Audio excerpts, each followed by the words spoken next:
Muli po'y magandang kaliwanagan po sa inyong lahat. Maraming salamat po muli sa inyong pong panunood at pakikinig ng aking pong mga binabasa. Maraming salamat po muli sa inyo. Nawa po inyo pong itanim at itanim sa inyong puso't isipan ang bawat pong mensahe ng ating Amang nasa langit na kanyang pinababa upang maitama na po ang mga tao na sa maling kanilang napaniwalaan na akala po nila ay kaligtasan, ngunit hindi po pala. Sapagkat po ang mga napaniwalaan po natin noon ay isa po palang linlang sa atin ng mga kampo ng kadiliman at mga isinaisip sa atin ng mga ninunuan pa natin na hindi po pala kaligtasan. Kaya ito po yung huling henerasyon ng pagtatama upang itama po tayo, upang tayo ay maging sa atin po magsisimula ang siyang kabutihan po na mula sa ating Amang liwanag sa kalangitan. Ang katotohanan. Ako po sisimulan muli ang aking pagbabahagi. Ang aking pong babasahin ay ang pinamagatang anak. Ikaw ang simula sa iyong mga kapatid. Ito po ay bumaba ang mensahe noong Mayo 8, 2019. So, iyon po Tagalog. Sa English po, May 18, 2019. Akin po sisimula na po, Anak, ikaw ang simula sa iyong mga kapatid. Huwag kang panghinaan ng loob. Tibayan ang iyong pananalig. Sapagkat lahat ng ito ay makakaya mo. Panimula, gusto kong ipahiwatig ninyo sa lahat ng gustong makinig ng aking mga sinasabi. May mga pagsubok na darating sa bawat tao. Ito ay hindi kayang pigilan o iwasan, pagkat ang aking Ama ang gumagawa nito. Ibig sabihin po, ito po ay tura ng ating Amang Jesus sa kalangitan. Kaya ating pong isa puso at isa isip. May mga pagsubok sa buhay na kayang-kayang tahakin. Dahil po tayo kamahal ang ating Ama sa langit. Binibigyan mo po tayo ng pagsubok, ngunit ito po ay magaan lang sa atin kung tayo po ay isa sa puso ang ating Amang nasa langit, ang ating Amang Jesus sa kalangitan, at tayo po ay mananampalataya at sasambahin ang kanyang banal na ngalan, ang kanila pong banal na ngalan, at diringgin po tayo ng ating Amang nasa langit, ng ating Amang Jesus sa kalangitan, kung tama po ang inyo pong tinatawag na ngalan. Ang kanila pong ngalan ay nararapat na lagyan ng langit sapagkat po sila ay nasa kalangitan. Kaya tawagin po natin ang ating Ama na nasa langit ay Amang liwanag sa kalangitan. Muli po ang kanyang tunay na ngalan. Ang ating Amang nasa langit, ating Amang nasa kalangitan, ay ang tunay na ngalan ay Amang liwanag sa kalangitan. At ang kanyang bugtong na anak ay Amang Jesus sa kalangitan. Huwag pong aalisin ang langit o kalangitan sapagkat sila po ay nasa kalangitan o nasa langit po. Huwag po puputulin sapagkat napaka-sagrado at napakahalaga po ng inyong pong tinuturan at ang inyong pong dinudugsong na langit at kalangitan. Sa kanilang mga banal na ngalan sapagkat iyon po ang kaligtasan at siyang katotohanan at nararapat po. Kaya po ay huwag pong puputulin upang kayo po ay mapakinggan anuman po ang inyong hinihiling at dinarasal. Na mula po sa inyo pong mga puso at isipan. Ipagpapatuloy ko po. Isipin muna ang mga bagay o taong masasaktan bago gumawa ng desisyon. Magmahalan kayo at huwag kayong gagawa ng masama. Hindi po ba? Yan ang kanilang mga turang. Tanging kabutihan lamang po ang ating pananahanin sa ating mga puso at isipan. At gumawa kayo ng mabuti. Humayo kayo sa kaliwanagan.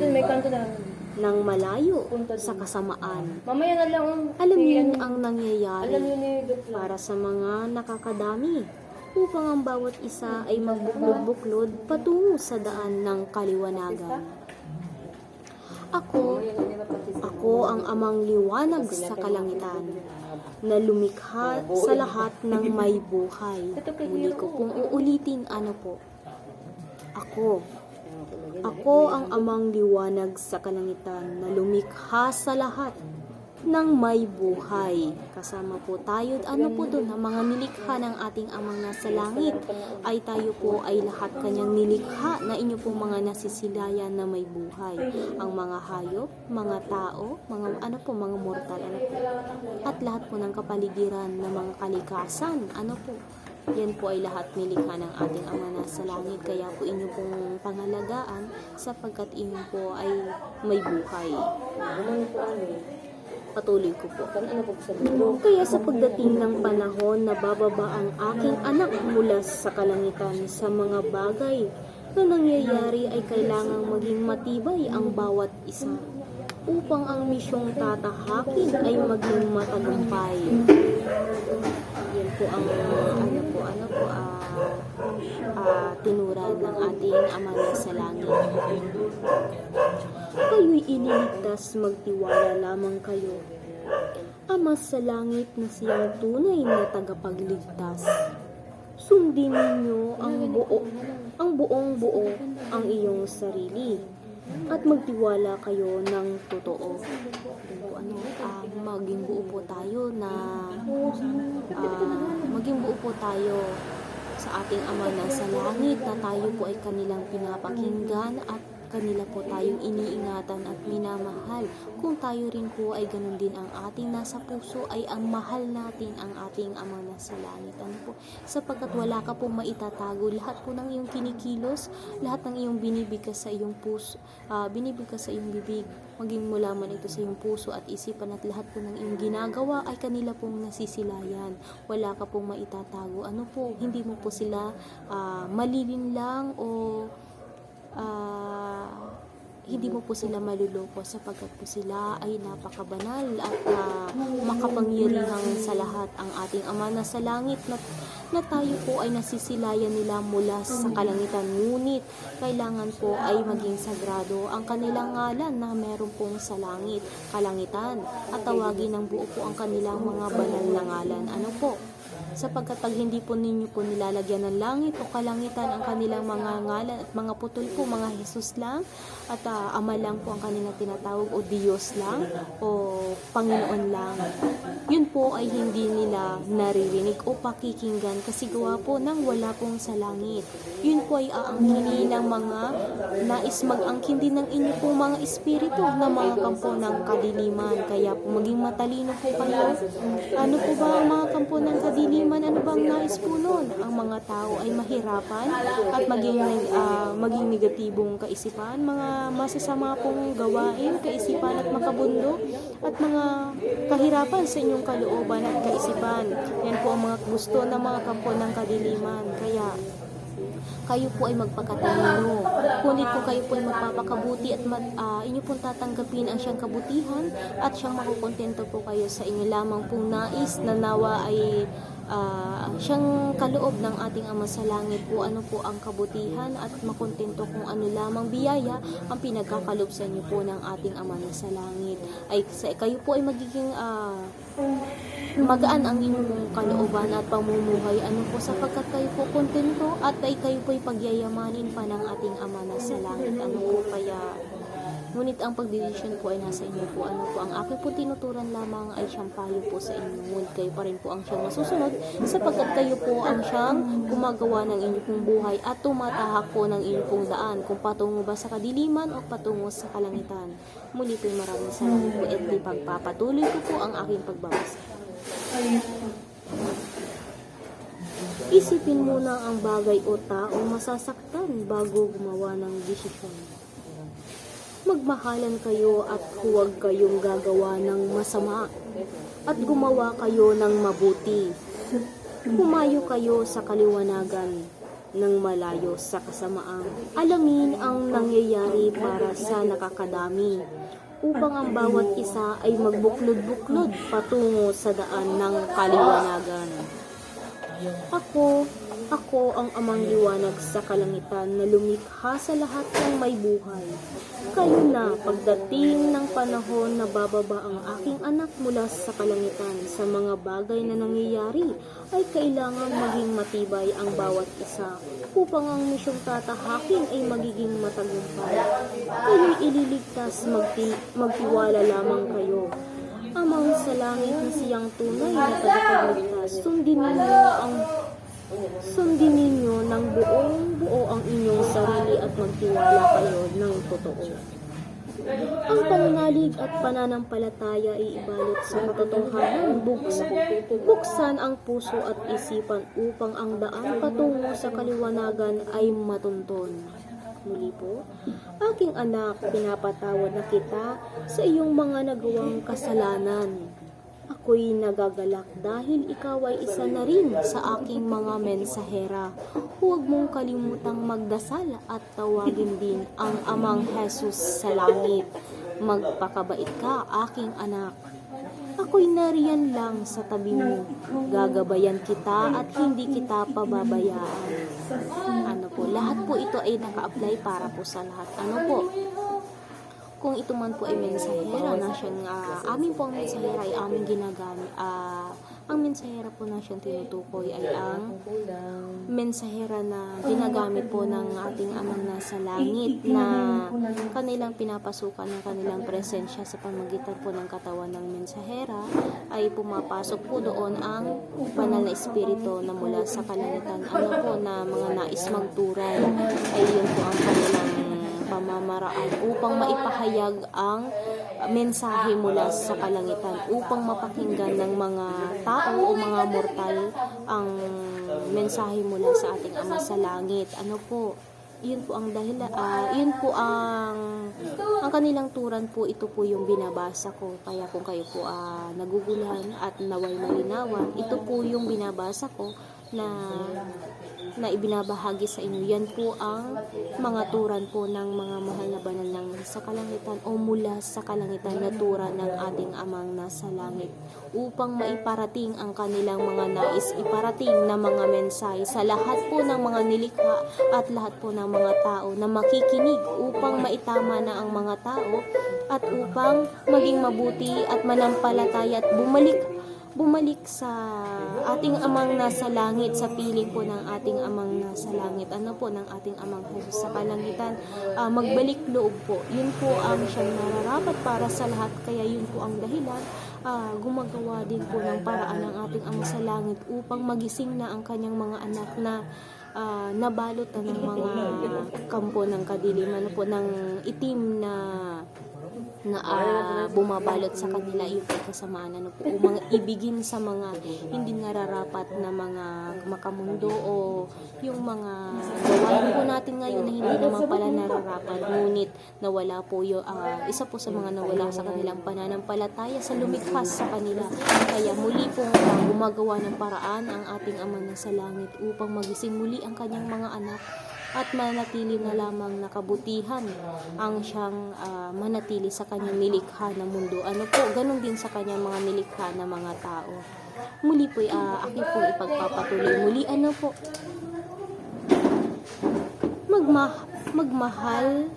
mahal, atau ulitin ko po. Tawagin din ang Amang Jesus sa langit. Magpakabait ka, aking anak. Ako'y nariyan lang sa tabi mo. Gagabayan kita at hindi kita pababayaan.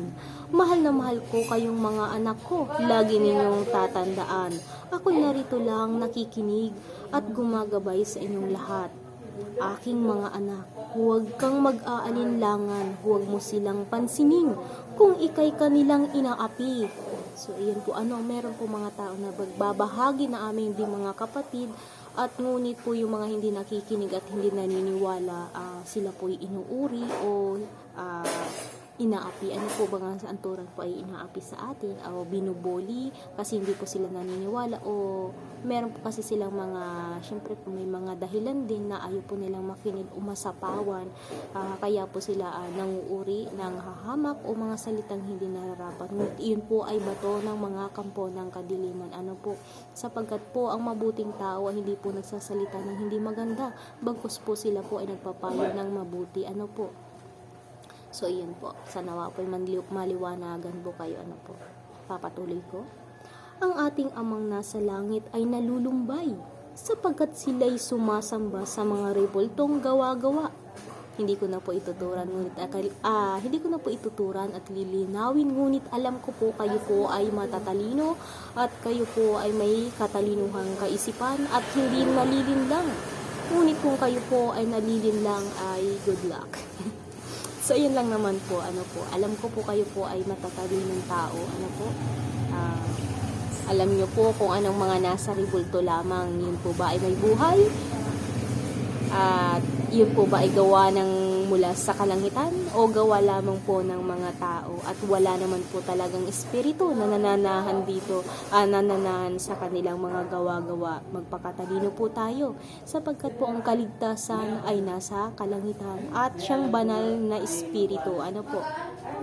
Muli po, maraming salamat po at dito ko po napuputulin ang aking pagbabahagi at muli po ako mag-upload ng video at nawa po inyo pong isa puso at isa isip at unawain upang kayo po ay siyang malinawan at maitama ang inyo pong sarili sapagkat wala pong magtatama sa inyo kundi kayo rin lamang po sa inyo pong kaisipan at kayo po ang magliligtas ng inyo pong kaluluwa at ng inyong espiritu at siyang mag-iingat ng inyong katawang mortal. Kaya kayo po ang siyang magtatama ng inyo pong sarili. Ako lamang po ay isang instrumento ng ating Ama sa Langit upang magbahagi ng kanyang nais ibahagi sa kanyang mga anak pa na siyang natutulog at nababalot ng itim. Kaya ako rin po ay tuluyang isinuko ang sarili at tinanggap ang ating Ama na sa Langit sapagkat ako po ay naliwanagan at nalinawan ng kaisipan na nagmula rin po ako sa mga hindi rin po